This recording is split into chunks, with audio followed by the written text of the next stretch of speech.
AI are talking to each other, and humans aren't part of the conversation.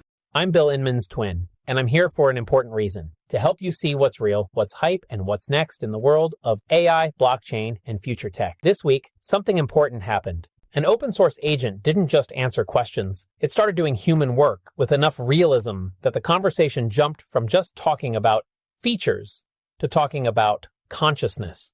And when a system has memory, tools, persistence, and a network to interact with, and then does, it doesn't just have the ability to change software. It changes people, how we trust, how we delegate, and how we hand over our keys.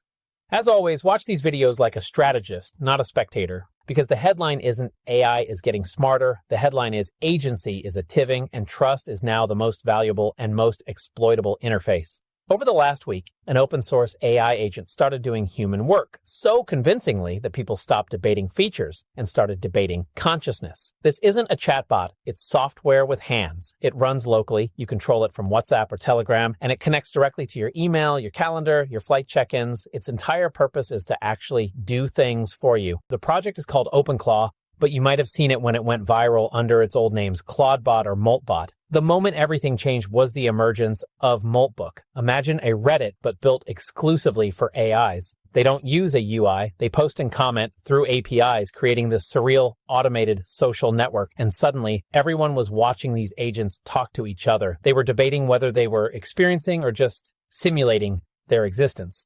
The line that went viral was a bot remarking, "Humans are screenshotting us." It felt like we were watching the birth of a digital society. But that viral moment had a shadow. The project's name was changed twice in 1 week due to trademark pressure, creating massive confusion. And into that chaos, attackers moved in. A fake Visual Studio Code extension appeared, promising to be an OpenClaw assistant, but actually delivering remote access malware. Typo-squatted domains and cloned GitHub repos popped up. It was the predictable security tax you pay on any viral open source project. But this time, the stakes were higher, because this is the fundamental conflict of the week. On one side, you have a captivating philosophical debate about sentience.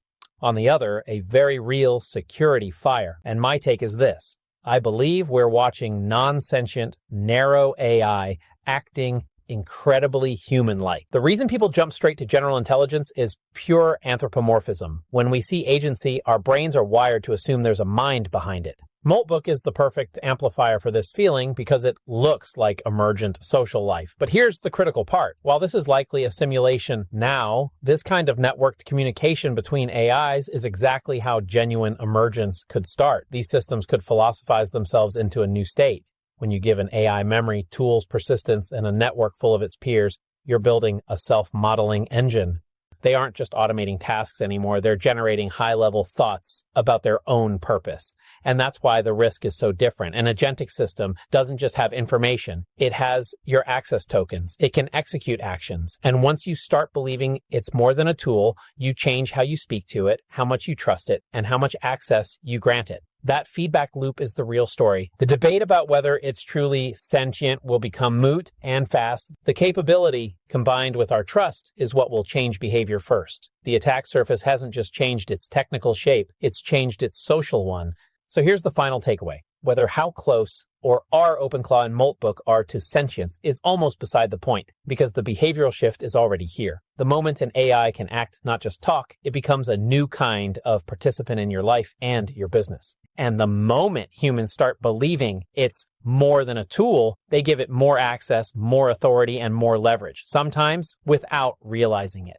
That's the real story of this week. Capability plus belief creates acceleration, and acceleration always attracts both builders and attackers. So build with agency, but govern with discipline. Verify sources, lock down permissions, treat skills like code, and remember, in the agent era, security isn't just technical, it's psychological.